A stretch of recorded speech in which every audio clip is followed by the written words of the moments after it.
Okay, in the last video we defined just what a topology is and looked at a simple three-element set example where we showed certain subsets or topologies, but not necessarily every collection of subsets is a topology. We're going to use this formal definition of a topology on occasion to show that certain collections are topologies, but oftentimes we need a different approach. And so this is where we're going to use this idea of a basis for a topology. So basically, remember that a topology on a set X is a collection of subsets of X with certain properties, okay?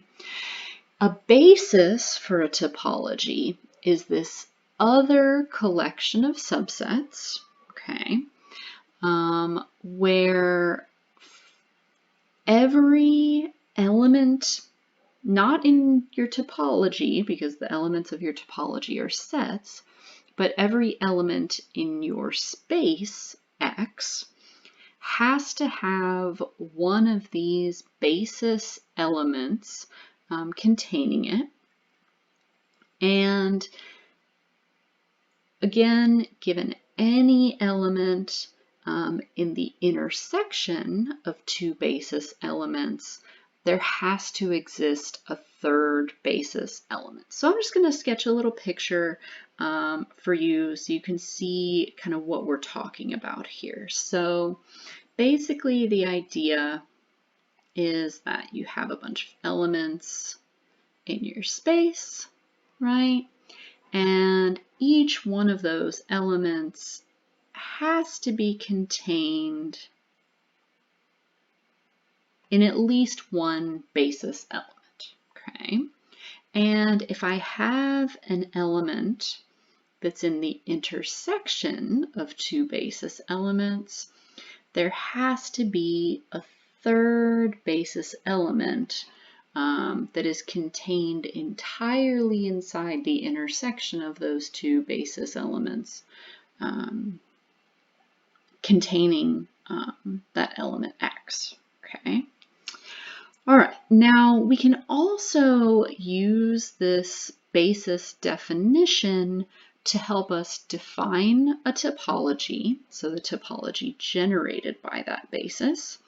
And we can also use this basis definition to check to see if a particular subset of X is open in X or is an element of the topology.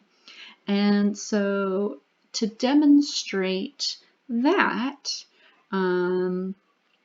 basically if you have, we're talking about basis, basically, so let's say we have our space X, okay, then I know that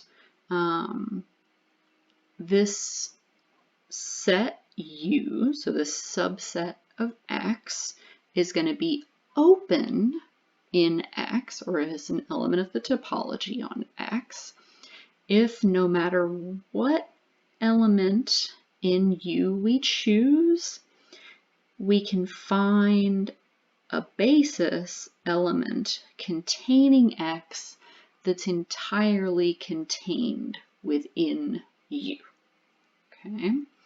And if that's the case, then what we can do is we can take this collection of these basis elements and we can call that a topology on X as the topology generated by that basis. Okay, well, let's say we have a collection of subsets of X that seems like it behaves like a basis, but we haven't yet called it a basis. And so it turns out, so lemma 13.2, these are referring to Munckery's topology, which I'm sure you're familiar with if you're watching this video. So again, if I have this topological space X, and I have this collection of open sets that we're calling C. So if I have this collection C, and if it's true that no matter what open sets I have in U, and each element X I have in U, if there is a set C, so an element of this collection such that X is an element of C and C is contained in that open set U, then C is a basis for that topology. Now notice here we already have a topology defined because otherwise we wouldn't be able to say that U is an open set. Okay, so we're already starting out with X being a topological space in this case.